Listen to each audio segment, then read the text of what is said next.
सभी शिक्षक साथियों को नमस्कार। मैं संतोष सिंह बघेल आज इस फेसबुक के लाइव सेशन में आप सभी का स्वागत है।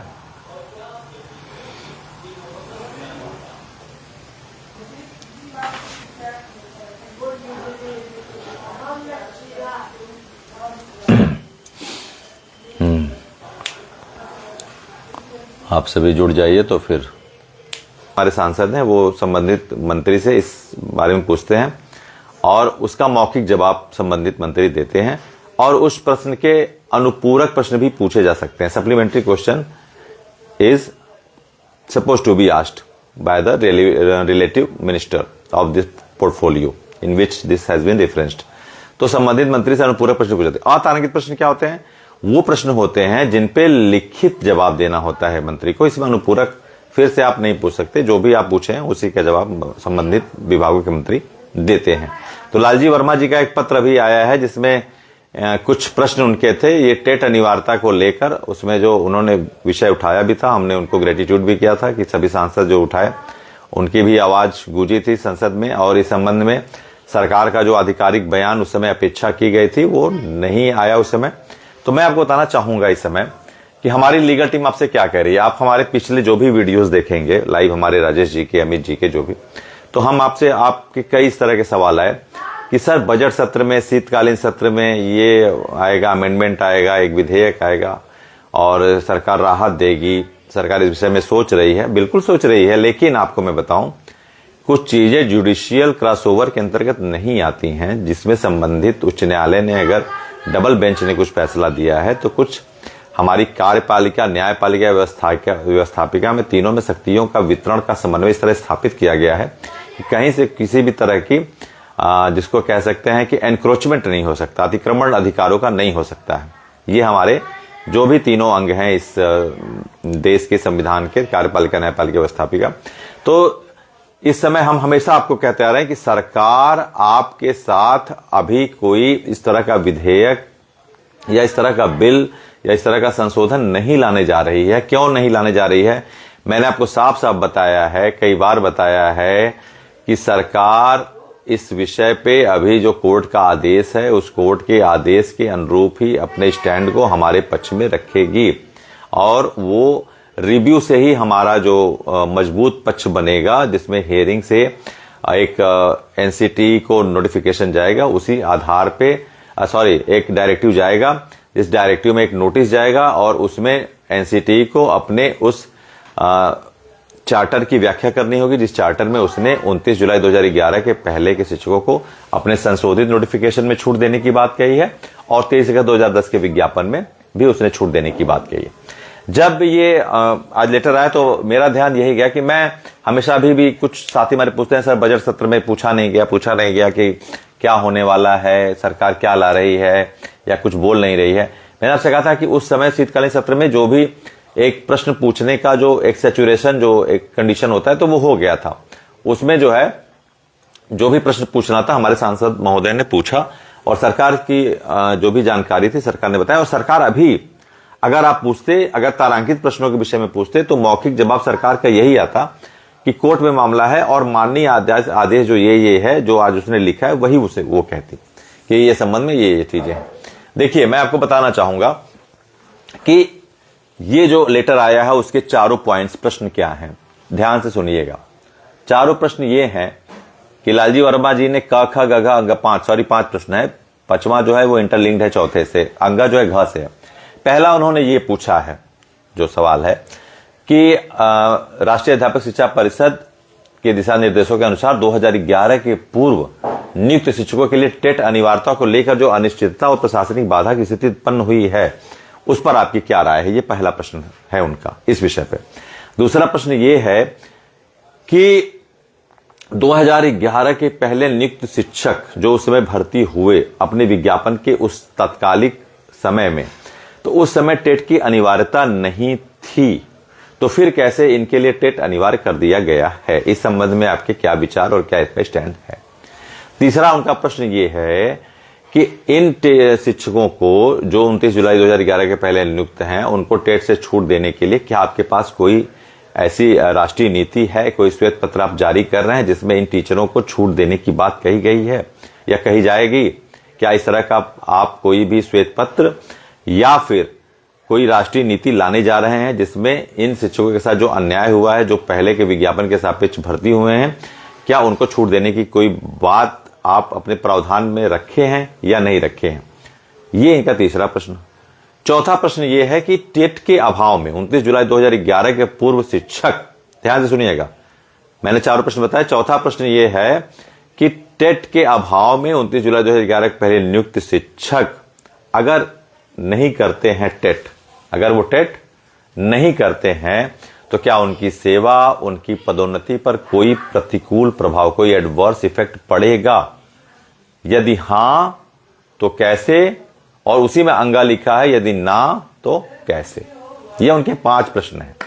मैं आपको बताऊं, आपको एक चीज और बताना चाहूंगा, एनसीटी के गाइडलाइन के अनुसार ही उसने जवाब दिया है। और वो क्या है, जो अभी सुप्रीम कोर्ट का आदेश आया है। एक अभी कुछ दिन पहले, 1-2 महीने पहले एनसीटी से किसी ने आरटीई में सूचनाएं मांगी थी और एनसीटी के जो सूचना अधिकारी होते हैं, जन सूचना अधिकारी, तो वो उन्होंने सेम वही कोर्ट का जो आदेश है, सारे प्रश्नों के संगत उसी कोर्ट के आदेश की लाइनों को उन्होंने कमेंट बॉक्स में डाल के और वो जवाब दे दिया था। उसमें कुछ भी ऐसा नहीं था। अच्छा, ऐसा है क्यों? अब इन 5 प्रश्नों को आप समझ गए। पहला प्रश्न ये था कि भाई जो 11 के पहले नियुक्त हुए उनकी अनिश्चितता है वो क्या है। दूसरा था ये कि उनके लिए तो था ही नहीं, जब टेट, वो जब भर्ती हुई तो टेट था ही नहीं। तीसरा है कि आपके पास कोई पॉलिसी है इनको राहत देने के लिए। चौथा, अगर ये नहीं करते हैं तो क्या आप इनको सेवा पदोन्नति में कोई प्रतिकूल प्रभाव डालेंगे? यदि हाँ तो कैसे, ना तो कैसे? तो उनका जवाब जो है मंत्री जी का, आदरणीय शिक्षा राज्य मंत्री जो हैं जयंत चौधरी जी, उन्होंने यही जवाब दिया कि राष्ट्रीय अध्यापक शिक्षा परिषद का जो गजट है 23 अगस्त 2010 के जो धारा 23 के उपधारा 1 में जो आरटी एक्ट अधिनियम 2009 के अनुसार उसमें कहा है कि इसके बाद जितनी भी भर्तियां होंगी उनकी नियुक्ति के लिए न्यूनतम अर्हता टेट रख दिया गया है।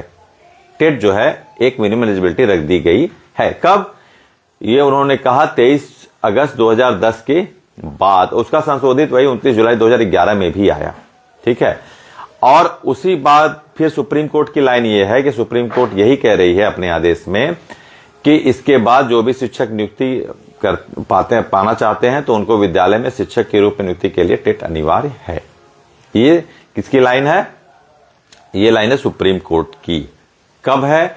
जब ये राजपत्र जो एनसीटी का जारी हुआ उसके बाद के लिए है। ठीक है। और मैं आपको बता दूं कि इस विषय पे हम हमेशा कहते आ रहे हैं कि आपको कोर्ट से ही राहत मिलेगी। कोर्ट से जो हमारा जो प्रयास है, जो लीगल टीम आपके लिए लड़ रही है, वो अच्छे से जान रही है कि सरकार अभी कुछ भी आपके लिए अमेंडमेंट क्यों लाएगी। अमेंडमेंट तब लाया जाता है जब ये मान लिया जाता है कि उसमें आरटी एक्ट में हम हैं। आप एक तरफ खुद ही कह रहे हैं 23 अगस्त 2010 के बाद ये अधिसूचना जारी हुई है, तो उसके पहले के लोगों के लिए आप लगा ही नहीं सकते। इसी एनसीटी ने पैरा 4 पैरा 5 में 2011 के पहले नियुक्त शिक्षकों के लिए छूट की बात कही। अच्छा, माननीय मंत्री जी अगर इसमें एक अतिरिक्त प्रश्न और डाल देते, यही प्रश्न जो उन्होंने प्रतिकूल प्रभाव का डाला उसी में एक और प्रश्न डाल देते कि क्या राष्ट्रीय अध्यापक शिक्षा परिषद के नोटिफिकेशन 2010 और 2011 के अनुसार इन शिक्षकों को जिनके पदों पर भर्ती का विज्ञापन इसके पहले प्रकाशित हो चुका है और उसमें एनसीटी के इसी राजपत्र में इनके पैरा 5 में पूर्व में इसके इस तिथि के पूर्व राजपत्र के प्रकाशन की तिथि के पूर्व जिन पदों पर विज्ञापन हो चुका है उन टीचरों के उस भर्ती के लिए पैरा 5 में छूट की बात कही गई है। क्या वो सही है तो बताएं, नहीं सही है तो बताएं। ये अतिरिक्त प्रश्न एक रहना चाहिए था। ये सारे जो जितने भी प्रश्न हैं वहीं पे आके सारे प्रश्न समराइज हो जाते। मैं आपको बताऊं, अब जिसने भी ड्राफ्टिंग की हो, लालजी वर्मा जी की मैं नहीं कहूंगा, लेकिन सारों प्रश्न का निचोड़ जो लास्ट का प्रश्न होता, आपको मैं बताऊं सारे प्रश्न एक तरफ, ये प्रश्न एक तरफ होता। लेकिन नहीं हुई ड्राफ्टिंग, ठीक है, हम उसको आरटीई से मांगेंगे, आपकी लीगल टीम मांगेगी, क्योंकि आप इस चीज पे विचार करिए कि आपके ही राजपत्र में 23 अगस्त 2010 के पहले विज्ञापन पे पैरा 5 में छूट की बात आपके राजपत्र में ही लिखा है। वही राजपत्र हम अपने काउंटर में लगाए हैं, वही हमारे काउंटर में है जो हम एडमिसिबल करेंगे कब, रिव्यू पिटीशन में, वही है। और 29 जुलाई 2011 का भी अमेंडेड फॉर्म ऑफ नोटिफिकेशन भी हमारे पास है, जिसमें आप साफ कहते हैं कि all the recruitment advertisement that has been done prior to the enactment of 2011 would be resumed as it follows about all the condition or service condition that has been mentioned in their advertisement. No any alteration, no any manipulation will be done. That will be scheduled as their service condition has been mentioned. जैसा लिखा गया है उस तरीके से follow up होगा। आपने साफ कहा है, आपका ही 23 अगस्त 2010 का जो राजपत्र है, जो नोटिफिकेशन है, और संशोधित जो 29 जुलाई 2011 का, उसमें साफ साफ पैरा 5 में लिखा गया है। लालजी वर्मा जी अगर इस प्रश्न को और अतिरिक्त जोड़ दिए होते तो ये जो आज आप सोच रहे हैं कि देखिए क्या होता है ना कि जो प्रश्न पूछा जाता है उसी के सम्यक उत्तर दिए जाते हैं, लेकिन यहां पे तो इन प्रश्नों का उत्तर भी नहीं दिया गया है। कुछ प्रश्नों का मैं आपको बताऊं, जो लास्ट का प्रश्न है जो आपके लिए बहुत जरूरी है जानना, कि इसके अभाव में अगर मान लीजिए ऐसा होगा नहीं, लेकिन कह रहे हैं अगर इसके अभाव में अगर हम टेट की परीक्षा नहीं पास कर पाते या वो 2 साल की डेडलाइन किसी तरीके से हमारे लिए एक डेडलाइन बन जाती है और बहुत सारे टीचर नहीं पास कर पाते हैं, तो क्या इस प्रतिकूल प्रभाव पड़ेगा इनकी सेवाओं पे, पदोन्नति पर, उसके बारे में आपकी क्या राय है? कोई प्रतिकूल प्रभाव पड़ेगा? हां तो वो बताइए। पड़ेगा मतलब निकाल दिया जाएगा, नहीं पड़ेगा तो उसके लिए आप क्या किए हैं? नहीं पढ़ने का मतलब क्या आप कोई पॉलिसी ला रहे हैं, या फिर आप कुछ और कराने जा रहे हैं, या फिर आप कुछ और आपके पास कुछ इस तरह के बी प्लान या सी प्लान कुछ हैं दिमाग में चल रहे हैं, वो बताइए। लेकिन कहने का मतलब है कि एक वो अतिरिक्त प्रश्न होता तो ये जो आज पैनिक क्रिएट हुआ है, ये जो ट्रॉमा क्रिएट हुआ है, वो क्रिएट नहीं होता। और इसी प्रश्न काल के अतारांकित प्रश्न में, इन प्रश्नों की श्रृंखला में वो प्रश्न आपके सारे उत्तरों का जवाब, सारे प्रश्नों का जवाब मिल जाता है, इसमें सारे चीज समाहित हो जाती, क्योंकि उसी लाइन में ये होता, उनको लिखना पड़ता कि एनसीटीई के 2010-2011 में पैरा 5 में पूर्व के विज्ञापित पदों पे शिक्षकों के लिए जो भर्ती हुए हैं उनमें उनके छूट की बात कही गई है, उसी को हमको मेंशन कराना था। अब लालजी वर्मा जी ने उस चीज को नहीं वो किया, जो भी उनके ड्राफ्टिंग में जो भी चीजें रही हो मैं उस पर नहीं करूंगा, उन्होंने इतना पूछा ठीक है, लेकिन उनके बहुत सारे सवालों का जवाब नहीं मिला है। आप ध्यान दीजिए, इन्होंने बिल्कुल कोर्ट के आदेश को एज इट इज रख दिया है, एज इट इज रख दिया है। इन्होंने क्या कहा, लाइन जरा ध्यान से सुनिएगा मेरी, इन्होंने क्या कहा है, देखिए ये जो ड्राफ्टिंग होती है लेटर की जवाब देने की, वो इस तरीके की होती है, इस तरह से कि ये अपना बचाव भी कर लेते हैं और आप ये समझेंगे कि इसमें कंटेम्प्ट भी कहीं नहीं आता है।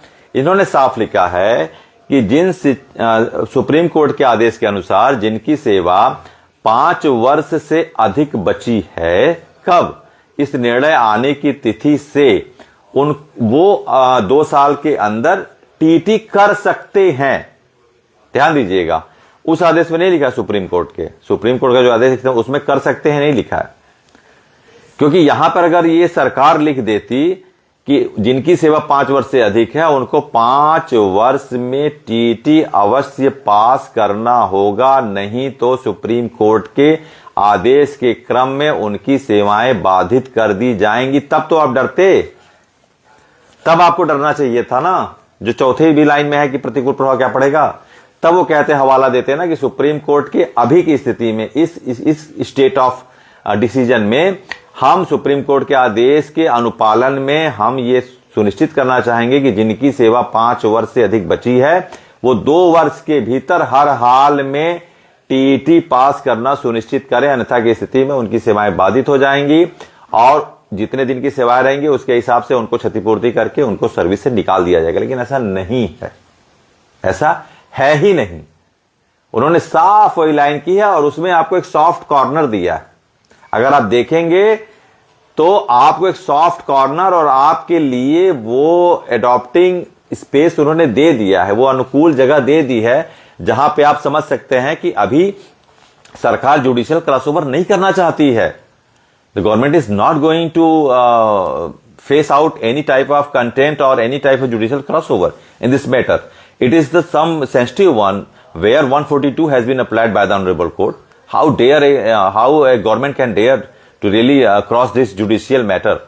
तो कभी भी इन चीजों को थोड़ा सा वो अपने भी जो कानूनविद होते हैं उनसे समझते हैं कि जो अभी न्यायालय का आदेश है उसको रखिए। अभी देखिए, न तो कोई कैबिनेट की मीटिंग हुई है हमारे अभ्यर्थन को लेके कि 2 साल से कम सेवा का जो ये डेडलाइन का दिया गया है सुप्रीम कोर्ट का आदेश है, इसमें शिक्षकों के साथ क्या करना चाहिए, इनके साथ क्या परीक्षा करानी चाहिए या इनके लिए कुछ और व्यवस्था करनी चाहिए। ऐसा कुछ अभी डेवलपमेंट फिलहाल नहीं हुआ है, कोई डेवलपमेंट नहीं हुआ है, कोई ऑर्डिनेंस नहीं आया है, कोई विधेयक नहीं आया है, कोई बिल नहीं आया है। क्यों नहीं आया है? इसलिए नहीं आया है कि अभी हमारा जो संघर्ष है, हमारा जो इस मामले में रिलीफ का रास्ता है वो न्यायिक रास्ते से ही होगा। मैं बार बार आपसे कह रहा था, हम लोग कह रहे थे, राजेश जी कह रहे थे, अमित जी कह रहे थे कि जो हमारी तैयारियां हैं वो सटीक होनी चाहिए, वो सीधे लाइन में होनी चाहिए। आपको जो बीमारी है उस बीमारी के हिसाब से इलाज करना चाहिए। अभी हमारा क्या है, हमारा सारा प्रयास ये है कि अगर कोर्ट ने 142 का प्रयोग किया है और किसी भी तरीके से उस समय एनसीटी के जो छूट की बात के जो भी पॉइंट्स थे वो एडमिसिबल नहीं हो पाए, तो वो अब हम कोर्ट में करेंगे। और सरकार को आपको लाभ देने के लिए कुछ अलग से नहीं करना पड़ेगा। कैसे लाभ दिलाएंगे वो ध्यान से सुनिए।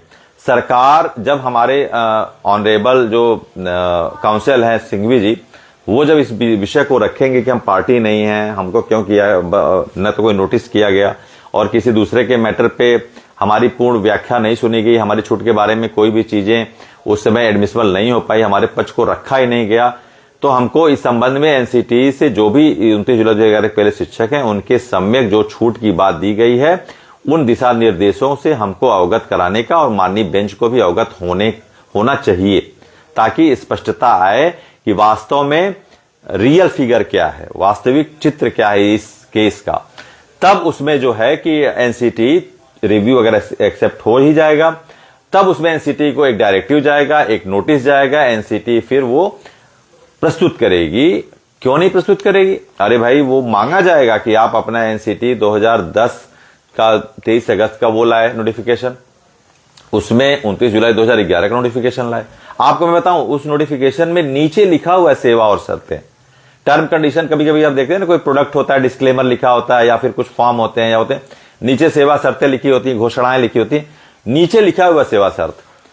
आप उसको नेग्लेक्ट नहीं कर सकते, उसमें लिखा गया है साफ साफ। कोई भर्ती भी आती है तो उसमें नीचे लिखा रहता है ना कि ये ऐसे ये मानक माने जाएंगे, ये उसमें साफ साफ नीचे लिखा हुआ है कि इस अधिनियम के, इस राजपत्र के द्वारा अधिनियम के पूर्व जो भी विज्ञापन हो चुके हैं उनमें भर्तियों की जो प्रक्रिया है वो यथावत रहेंगी एज यूजुअल, वो उसमें कोई भी छेड़छाड़ नहीं की जाएगी।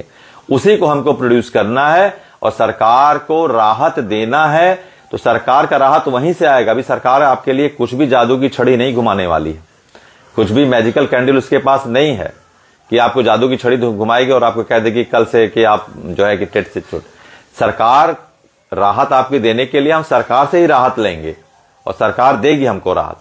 सरकार अभी आपके पक्ष में है, लेकिन वो सिस्टमैटिकली आएगी, वो कभी आपको प्रोवोक करके कोई आदेश नहीं देगी, आपको कोई अचानक से नहीं देगी या फिर दबाव में इस तरह का नहीं देने वाली है। अभी चूंकि मामला कुछ लोग कहेंगे यूजीसी का आ गया हो गया, अरे यहां पर कोर्ट का आदेश आया है, सरकार को कंप्लायंस करनी है और कोर्ट में ही हमको जाना है। और यूजीसी का मैटर सरकार ने दिया था, कोर्ट ने उसको किया, दोनों में अंतर है कि अगर हल्ला करेंगे तो ये हो जाएगा, सरकार जो है फिर कोर्ट में जाना है हमको और हमको सरकार के ही राजपत्रों का सहारा लेना है। कोर्ट के जो सरकार के राजपत्र हैं वही हमारे उस समय एडमिसिबल होंगे, वही हमारे लिए काम करेंगे, वही हमारे लिए राहत के बिंदु होंगे। तो मामला मैं आपको बार बार बताता हूं, हमारी टीम आपको बार बार बताती है कि न्यायिक रास्ते से ही हमारे इस समस्या का समाधान पूरी तरीके से निकलेगा। इसीलिए हम सिर्फ एक मोटो लेके चल रहे हैं। ये लीगल टीम जो बनी है, इसका लीगल नाम क्यों दिया गया?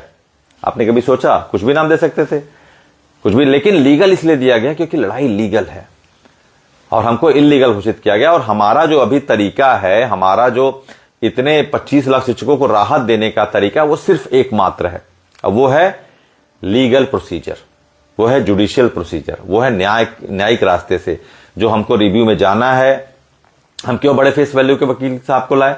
इसलिए लाए कि हमारी नौकरी हमारे लिए बहुत इंपॉर्टेंट है, विकल्पहीन है, उसका कोई हमारे पास कोई अल्टरनेशन नहीं है। तो हमारे लिए ये जॉब इसलिए इंपॉर्टेंट है, इसलिए बड़े वकील को लाए कि वो अच्छे विश्लेषण के साथ, तथ्यों के साथ जो हमारे पॉइंट्स हैं उनको रखेंगे और माननीय कोर्ट द्वारा इस रिव्यू को एक्सेप्ट किया जाएगा। जब रिव्यू एक्सेप्ट होगी तो एनसीटी को अपना राजपत्र देना ही पड़ेगा। एनसीटी जरूर देगी, वो बताएगी, उसको कुछ नया नहीं करना है। Nothing, any magical thing is supposed by NCT. NCT has to only produce the real genuine notification that has been given by NCT in respectively 23rd August 2010 and 29 July 2011. That's it. कुछ भी नया नहीं देना। और उसी पे हमारे case का पूरा फ्रेमवर्क जो है बनेगा, उसी पे हमारे केस का पूरा वो। और मैंने आपको बताया था अगर एक प्रश्न यही पूछ लिया जाता लालजी वर्मा जी द्वारा तो हमारे सारी समस्याओं का जो जितने लोग पैनिक हुए हैं, डरे हुए हैं, वो कुछ ऐसा नहीं है। सरकार उसी आदेश को, कुछ लोग अभी डाल रहे थे कि सरकार हर 4 साल में टेट कराने जा रही है और ये संसद में पास हो गया। बताइए क्या है ये सब, कहां से आप लोग पा जाते हैं? वो ग्रुप में भी लिख रहे थे तो मुझे लगा कि कहां से आप लोग, एक तो ये जो है कि अफवाह आप लोग फैलाते हैं, मतलब कौआ कान ले गया तो आप लोग जो है कि कौआ को दौड़ाएंगे, कान नहीं अपना देखेंगे कान है कि नहीं, वो पुरानी कहावत। कुछ लोग कह रहे हैं कि हाँ अब तो निकाल दिए जाएंगे। अब अरे आपको निकालने के लिए उसमें कुछ लिखा है, पूछे तो हैं लालजी वर्मा जी की प्रतिकूल प्रभाव में क्या होगा, सेवा पदोन्नति में उन्होंने कहा है कि अगर नहीं करेंगे तो हम इनको 2 साल में इनकी सेवा बाधित कर देंगे। कहा उन्होंने? नहीं कहा। उन्होंने अभी कोई चूंकि डेवलपमेंट नहीं हुए, अभी स्थिति स्टेटस क्यों की है, तो माननीय मंत्री को उनका जवाब देना है। तो क्या जवाब देते? या तो एक लाइन में लिख देते मामला कोर्ट में भी लंबित है, तो कोर्ट में लंबित क्या है, या कोर्ट के आदेश को एज इट इज रख दें, दोनों बात एक ही है। ये भी एक लाइन में कह सकते थे कि मामला अभी कोर्ट में लंबित है, हम जवाब देने के स्थिति में नहीं है, ये भी एक होता। और ठीक वैसा ये है कि जो कोर्ट ने कहा उसको हम लिख दें, क्योंकि एनसीटी ने अपने आरटी में जो पूछा गया था यही जवाब दिया था, सेम टू सेम यही जवाब दिया था। जो भी पूछा था कि वो इसके अनुसार ये टेट अनिवार्य है 5 साल से अधिक, ये वो। लेकिन आप देखेंगे तो उसमें बहुत कुछ ऐसा, और लास्ट की जो लाइन है वो बहुत महत्वपूर्ण है, मैं आपको बताने जा रहा हूं। इस पूरे पत्र का जो अंतिम का पैरा है वो ध्यान से पढ़िए। उसमें लिखा गया है माननीय सुप्रीम, उसने जो है कि शिक्षा मंत्रालय ने, भारत सरकार, उन्होंने लास्ट के पैरा में सारा निचोड़ दे दिया है, वही निचोड़ आपको समझना है। उसमें उन्होंने साफ कहा है कि माननीय सर्वोच्च न्यायालय के आदेश के अनुसार शिक्षक पद पर नियुक्ति के लिए एवं पदोन्नति के लिए शिक्षक पात्रता परीक्षा अनिवार्य है। बात ध्यान से सुनिएगा मेरी। माननीय सुप्रीम कोर्ट के आदेश के अनुसार शिक्षक नियुक्ति के लिए और पदोन्नति के लिए टीटी परीक्षा यानी शिक्षक पात्रता परीक्षा यानी टीचर एलिजिबिलिटी टेस्ट पास करना अनिवार्य। वहां कहीं नहीं लिखा है नियुक्ति के लिए, लिखा है नियुक्ति पा चुके लोगों के लिए नहीं लिखा है। नियुक्ति पा चुके लोग ये भी एक लाइन लिख सकते थे कि शिक्षक पद की नियुक्ति के लिए, शिक्षक पद पर बने रहने के लिए और शिक्षक पद पर सेवानिवृत्ति पाने के लिए आपको सुप्रीम कोर्ट के आदेश के अनुसार टेट पास करना ही होगा। नहीं लिखा उन्होंने। और क्या लिखा है? उन्होंने लिखा 5 वर्ष जिनकी सर्विस है वो टेट पास कर सकते हैं। एक आंध्र प्रदेश सरकार का आया था, आपको बताऊं, जो कि अपने राज्य में टेट को लेकर, तो उनका भी मैंने बताया था कि वो एक ऑप्शनल दिए थे, वो मैंडेटरी नहीं किए थे। उन्होंने यही लिखा था कि जो भी शिक्षक टेट की परीक्षा देना चाहते हैं तो if they wish to go and appear in the TET examination they can opt for, वो ऑप्ट कर सकते हैं। उन्होंने ये रिस्ट्रिक्शन नहीं डाला था, है ना, कि आपको पास करना है, आपको देना है। तो यहां पर भी सरकार की जो लाइन है वो कोर्ट की लाइन है, अभी सरकार की अपनी कोई लाइन नहीं है। सरकार ने कोई डेवलपमेंट आपके खिलाफ नेगेटिव नहीं किया, सरकार ने कुछ भी हार्श नहीं किया। सरकार चूंकि इस मामले में सुप्रीम कोर्ट के डबल बेंच का आदेश आया है तो उसमें किसी भी तरीके से अपने पॉइंट्स इसलिए नहीं जोड़ रही कि वो जान रही है कि जब सुप्रीम कोर्ट ने 142 का प्रयोग किया है तो उसमें जो रिव्यू में आएगा, अगर हमारे पास कुछ भी डायरेक्टिव, तो हम उसमें अपने जो भी डॉक्यूमेंट्स हैं, टेस्टिमोनियल हैं, वो लगाएंगे और वहां से इनको राहत अवश्य मिल जाएगी। अच्छा बताइए, इन्हीं का राजपत्र है, वो रिव्यू में ये क्यों प्रस्तुत नहीं करेंगे? अगर हमारे माननीय सिंघवी जी अगर उन राजपत्रों की परीक्षा करते हैं जो 23 अगस्त 2010 का है, जो 29 जुलाई 2011 का संशोधित रूप है, अगर उनकी परीक्षा करेंगे और कहेंगे कि टर्म कंडीशन में इन्होंने पूर्व के विज्ञापन पदों के लिए पैरा 5 में छूट दी है, तो वो अपने इन्हीं आदेश को, अपने इसी नोटिफिकेशन को उस समय कोर्ट में एडमिसिबल क्यों नहीं करेंगे? कोई तर्क बनता है? नहीं बनता है। तो इसलिए बिल्कुल इस पत्र को एक औपचारिक पत्र लीजिए, जैसे आरटीई में मांगा जाता है, उसी तरीके से प्रश्नकाल में हम लोग जब बात किए थे तो यही हुआ था। आप लोग बार बार कहते थे कि भैया इस प्रश्नकाल में उठाने के लिए आप लोग क्या कर रहे हैं, प्रश्नकाल में सवाल उठाइए। तो हम लोग हमेशा कहते थे कि बजट में अभी नहीं पूछा जाएगा। मैंने बताया भी था, अमित जी, राजेश जी बताया कि बजट सत्र में अभी इस तरह के प्रश्न नहीं पूछे जाएंगे। अभी ज्यादातर तो ये बजट पे जो अनुपूरक प्रश्न पूछे जाते हैं, बजट पे चर्चा होती है, अभी भाषण होता है राष्ट्रपति जी का, उस पर लोगों की राय बनती है। ये एक अतारांकित प्रश्न था जो उन्होंने पूछा, और ये इस पे यही होता कि कोर्ट में मामला चल रहा है, कोर्ट के आदेश को उन्होंने एज इट इज रख दिया, और ये भी कह सकते थे कोर्ट मामला। लेकिन उसी में मैं बताऊं, अगर एक पॉइंट ये रहता तो जरूर आज स्थिति कुछ और स्पष्ट हो गई होती। उसी को मांगना चाहिए था इनको, लालजी वर्मा जी को, उसी जो है कि जो हमारे अनुकूल जो पैरा 5 में एग्जाम्शन की छूट की बात दी गई थी, उस संबंध में एक प्रश्न पूछना चाहिए था कि क्या आदरणीय मंत्री जी 2011 के पूर्व नियुक्त शिक्षकों के लिए आपके द्वारा जारी 23 अगस्त 2010 के राजपत्र में इन शिक्षकों के छूट के संबंध में कोई प्रावधान इंगित किया गया है? यदि हां तो क्या है, यदि नहीं तो क्या है? और उसे वो डिनाई नहीं कर पाते, उसको देना ही होता। और सरकार ये भी है, सरकार आपके लिए कुछ भी इतना हार्श नहीं बोली है, कोई कमेंट इसमें नहीं है कि you all will be fired if you fail to clear out the TET exam within 2 years. तो ये भी एक बात है कि 2 साल के डेडलाइन को भी मत लेके हम रिव्यू में चले गए हैं। रिव्यू में जाने का मतलब है कि हमारा रिव्यू सुनवाई होगा, और उसमें इस 2 साल की डेडलाइन का कोई अर्थ नहीं है। एक चीज और बताना चाहूंगा, इतने सारे स्टेट्स आ रहे हैं, पहली बार ऐसा हुआ है संघीय ढांचे में कि किसी एक मामले के लिए इतने सारे स्टेट्स जो हैं वो माननीय सुप्रीम कोर्ट में पुनर्विचार में आ रहे हैं। ये एक सकारात्मक संकेत भी, ये नकारात्मक नहीं है। ठीक है, डेट हो रही है, मैं उस पर भी अभी आऊंगा, मैं उस पर बताऊंगा कि कब हियरिंग पड़ेगी, उसको भी थोड़ा सा मैं बताऊंगा। ये पत्र भी मैंने वकील साहब को दिया, और वकील साहब को मैंने भेजा था, वकील साहब से भी इस पर बहुत चर्चा हुई। तो वकील साहब ने यही कहा कि जो कोर्ट का आदेश है वही उन्होंने लिख दिया है। उन्होंने अपनी तरफ से न कोई डेवलपमेंट जोड़ा है, न तो कोई हार्श बातें कही हैं, न तो कोई काउंटर बातें कही हैं, न तो कोई रिजल्टेंट बातें की हैं कि अगर ऐसा नहीं हुआ तो। रिजल्टेंट बात का मतलब परिणामोन्मुख, मतलब अगर ऐसा नहीं होता है तो, है ना। तो अगर ऐसा नहीं हुआ तो ऐसा भी नहीं कहा गया। तो उन्होंने कहा कि ये तो कोर्ट के लाइनों को इनके जवाब के अनुक्रम में उन्होंने रख दिया है, यही रखा है 2010 के, इसके अनुसार ये अनिवार्य है, टेट अनिवार्य है। सुप्रीम कोर्ट भी कह रही है एक शिक्षक नियुक्ति के लिए, यही कहा है ना।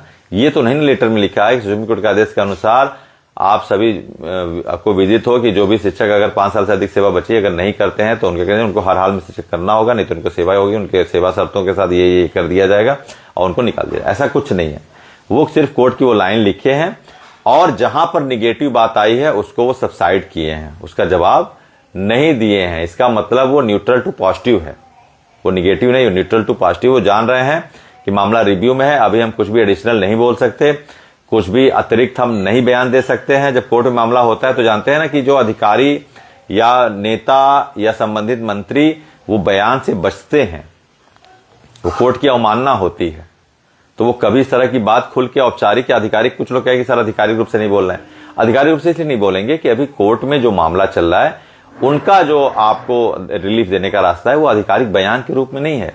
उनका आपको रिलीफ देने का रास्ता आपके रिव्यू में उनके संबंधित राजपत्र को प्रोड्यूस करके हलफनामे के द्वारा देने से, ऐसे नहीं देंगे आपको, आधिकारिक बयान नहीं जारी करेंगे। तो फिर क्या मतलब रह गया, उधर कोर्ट आदेश दे, इधर सरकार उसको वो कर दे। ठीक है, वो भी एक लास्ट रास्ता बचता है। सरकार के पास बहुत अधिकार होते हैं, सरकार चाहेगी तो इसमें बहुत सारे सब टाइटल जोड़ सकती है, अमेंडमेंट ला सकती है।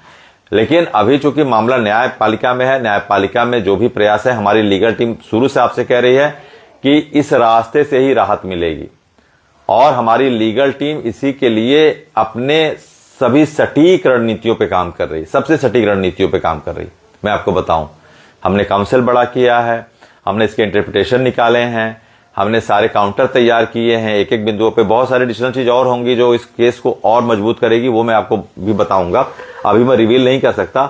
बहुत सारे एडिशनल इसमें हम आईए और जोड़ने वाले हैं। उस आईए से आपको मैं बताऊं कि हमारा केस और मजबूत होगा, हमको और ज्यादा जो है कि संभावना तो प्रबल है ही और संभावनाएं प्रबल हो जाएंगी। बहुत सारे लेजिटिमेट ग्राउंड मैंने आपको बताया था।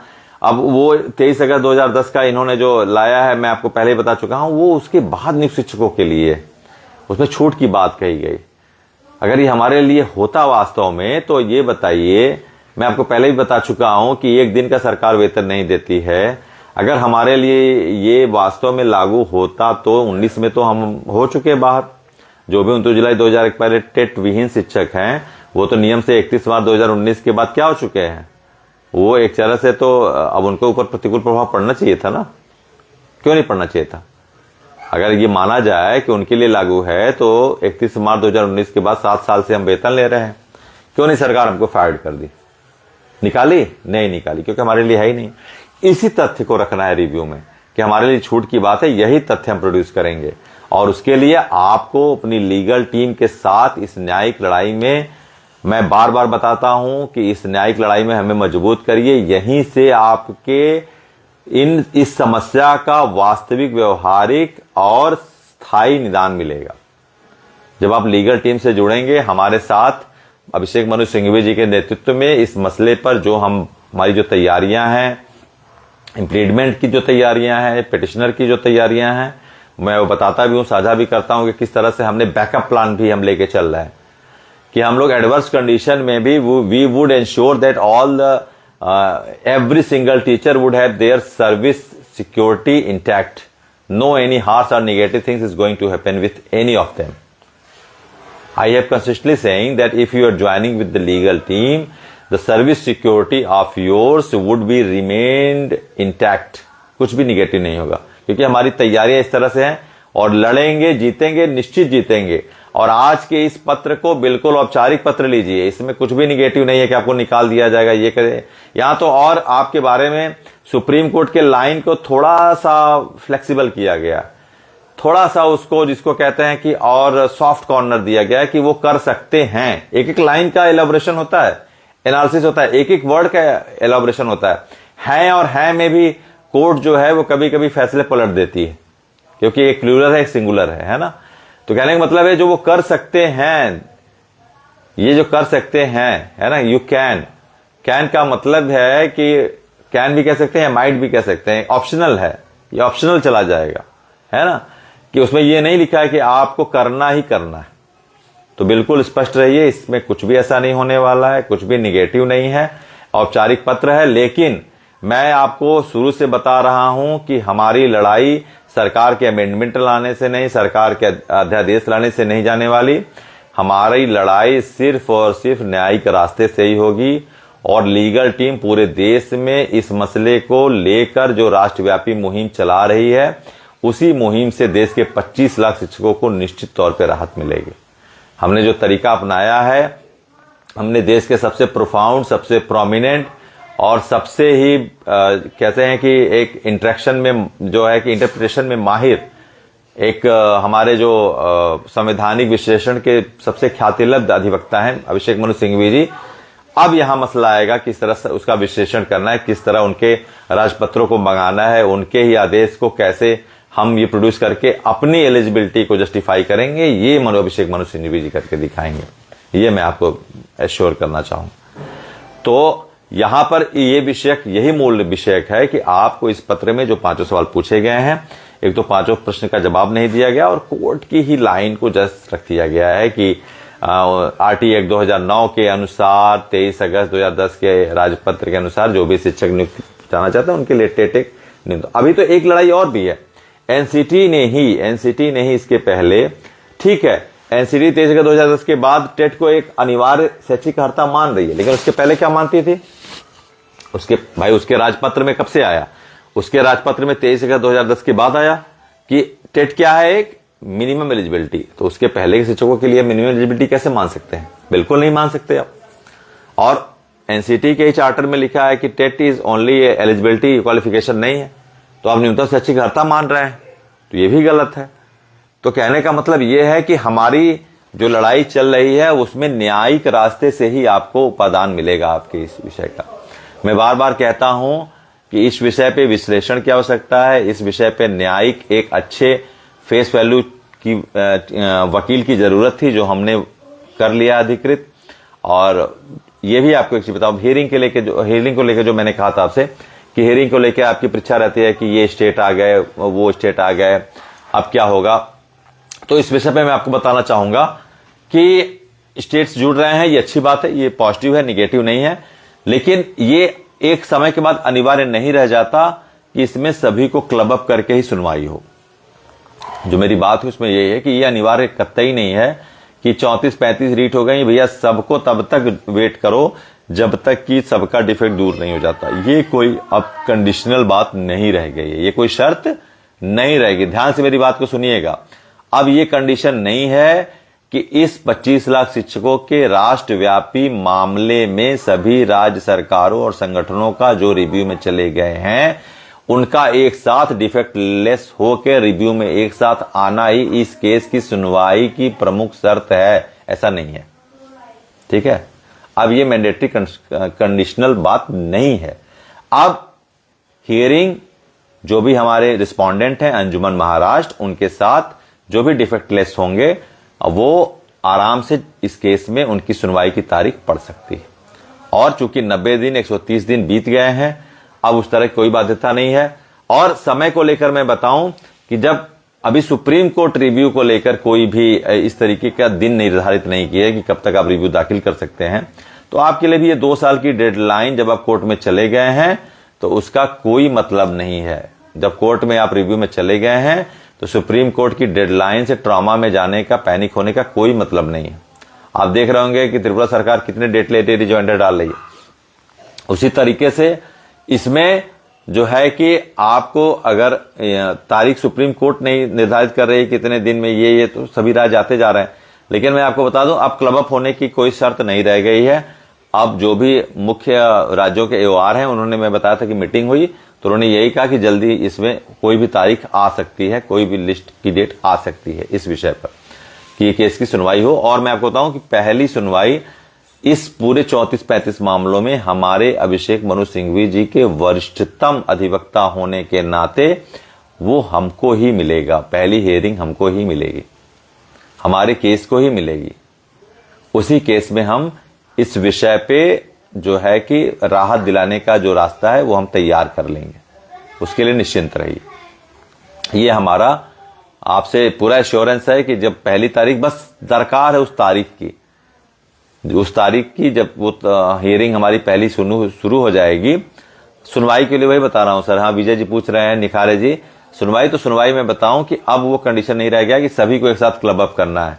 कल को पता चले कि कोई और राज्य आ गया, तब वो कर्नाटका आ गया, पता चले कि जो है कि हिमाचल आ गया, तो वो डेट बढ़ेगी। ऐसे तो 29 राज्य हैं तो 29 महीने बीत जाएंगे, ऐसा नहीं होगा।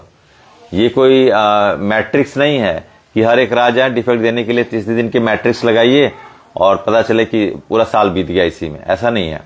उसमें रिस्पोंडेंट के डिफेक्टलेस हो चुके हैं, जो भी रिस्पोंडेंट है अंजुमन और महाराष्ट्र, तो उसमें जो भी 2-4 स्टेट्स हैं जिनके एओआर हैं साथ में डिफेक्टलेस हुए हैं, उत्तर प्रदेश है, हमारी भी रिव्यू डिफेक्टलेस है, अब हो चुके हैं। बीच में कुछ था वो मैंने बताया इसलिए था कि उसमें कुछ एडिशनल एनेक्सर सिंघवी साहब जोड़ना चाहते थे काउंटर में, जो उनको लगा कि ये होना चाहिए, जिसके आधार पे हमको थोड़ा सा हमारा जो पैरवी है, जो हमारी प्लीडिंग है, that would likely to be more dominant, तो इसलिए उन्होंने उस चीज को डिफेक्ट में रखवाया था। तो वो सारी चीजें थी। तो सुनवाई मोस्ट लाइकली फरवरी लास्ट या मार्च तक हो सकती है।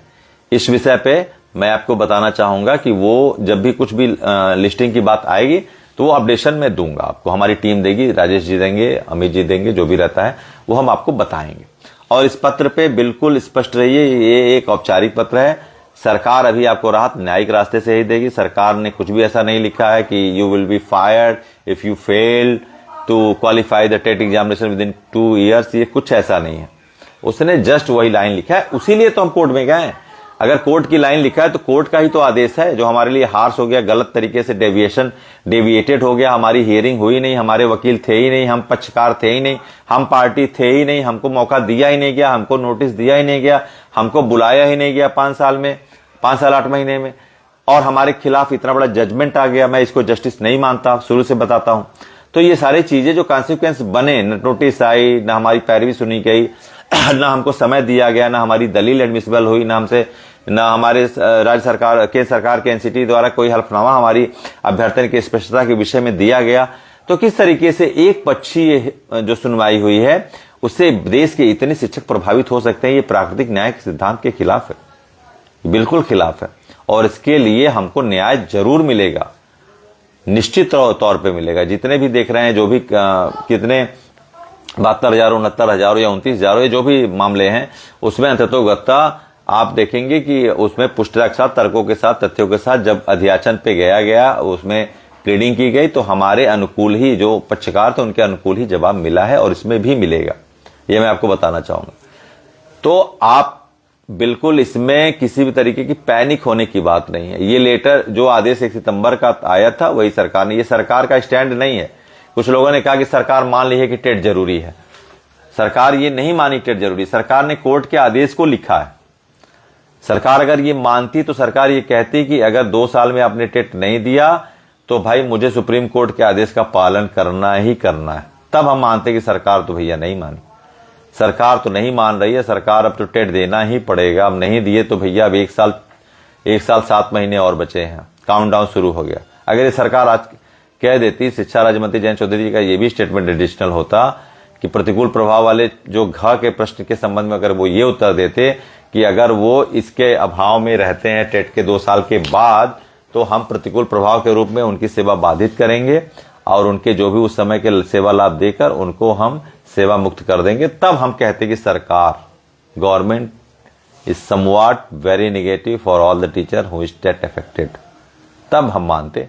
अभी क्यों माने कि सरकार हमारे निगेटिव? तो उसने एक जवाब, औपचारिक जवाब, चाहे आरटी के जवाब के संबंध में एक कोर्ट की लाइनों को जस्ट एटिस रख दिया। उसमें कुछ भी नया नहीं है, कुछ भी डेवलपमेंट नहीं है सरकार के द्वारा निगेटिव, कुछ भी एडवांसमेंट नहीं है उनके द्वारा इस मैटर पे रिस्पेक्टिवली। इसमें कुछ भी ऐसा एडवर्स नहीं है हमारे लिए, इसमें कुछ भी हार्श नहीं है मेंशन हमारे लिए। इसमें उन्होंने और फ्लेक्सिबिलिटी दी है कि उन्होंने सिर्फ उस लाइनों को लिखा है जो कोर्ट ने दिया है, और ये कहा है कि उन शिक्षकों के लिए जिनकी 5 साल है वो कर सकते हैं। अभी उन्होंने मैंडेटरी भी नहीं कहा। और अभी भारत सरकार, ठीक है, पंजाब राज्य में आ गया है वहां पर देने के लिए, वो अलग विषय, वहां पे भी हम लोग बात कर रहे हैं कि उस चीज को हम लोग स्टेटस क्वो में तब तक रखेंगे जब तक कि फाइनल डिसीजन नहीं आ जाता। हमारी पंजाब के लोगों से भी जो बात हुई है कि वहां पे भी एक हम लोग वहां के लोगों के लिए जो एक पैनिकनेस बनी है, तो वो भी हम लोग कराएंगे। वहां पे सरकार जब तक फाइनल डिसीजन नहीं आ जाता, इस तरह की चीजों को देने का कोई मतलब नहीं होता। जब भारत सरकार अभी तक नहीं इस तरह का कोई राजपत्र जारी कर रही है, तो भारत सरकार जारी करती है ना कि 2 साल का, चूंकि ये यूपी का मामला नहीं है, उत्तराखंड का मामला नहीं है, कर्नाटका तेलंगाना का मामला नहीं है, पूरे भारत पैन इंडिया के टीचरों का मामला है। तो एक राजपत्र जारी करती ना, अगर वो हमारे पक्ष में नहीं होती तो क्या करती? एक राजपत्र जारी करती। जिस तरह से शिक्षा मित्र भाइयों के लिए सरकार अगले दिन राजपत्र जारी कर दी कि आपको टेट देना, सुपर टेट देना है, तो भारत के सभी शिक्षकों के लिए माननीय सुप्रीम कोर्ट के आदेश के अनुक्रम में भारत सरकार एक राजपत्र अवश्य जारी कर देती कि 29 जुलाई 2011 के पहले जो सुप्रीम कोर्ट के आदेश आया है कि आप लोगों के लिए 2 साल में टेट की अनिवार्यता है, उसके संबंध में आप सुनिश्चित करिए कि आपको 2 वर्ष के अंदर सीटेट या आपके राज्य के संबंधित टेट परीक्षा को पास करना है, अन्यथा आपकी सेवा बाधित करके आपको उस समय के जो भी सेवा शर्तों के लाभ हैं दे दिए जाएंगे, और इसके लिए सरकार कोई भी उत्तरदायित्व तो नहीं लेगी। तब हम मानते सरकार निगेटिव है ना?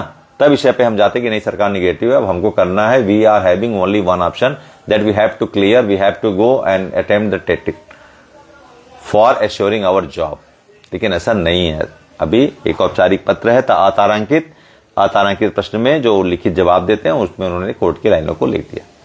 तो मेरी आपसे यही गुजारिश है, अपने स्नायु तंत्र को, अपनी मानसिक अवस्था को, अपने जज्बातों को, अपने स्वास्थ्य को बिल्कुल सुदृढ़ रखिए। कुछ भी निगेटिव नहीं हुआ है, और लीगल टीम इसके लिए जब बार बार आपसे कहती है तो उसको आप मानिए, विश्वास करिए कि हमारी जो रणनीति है, हमारी जो तैयारियां हैं, वो सिर्फ एक तारीख की दरकार के लिए रुकी हैं। अगर जिस दिन वो तारीख आ जाएगी, हमारा जो भी प्रयास है वो फलीभूत होने लगेगा।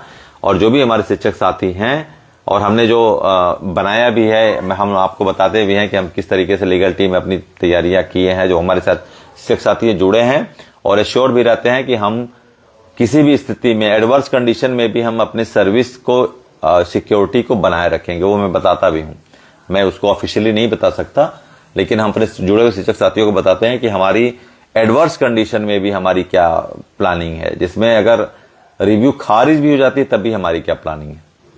वो भी बहुत ही डोमिनेंट प्लानिंग हमारी है, बहुत ही कारगर प्लानिंग है वो जो हम लोग रखे हैं, जिसमें हम अपने लिए बिल्कुल जो जुड़े हैं साथी उनके लिए राहत दिलाएंगे। वो श्योर हम किए कि वो बहुत लेजिटिमेट हमारा जो है कि एक ग्राउंड है लीगल। तो ये सारी बातें थी, और मुझे पूरा विश्वास है कि मेरा, क्या पूछ रहे हैं यूपी में,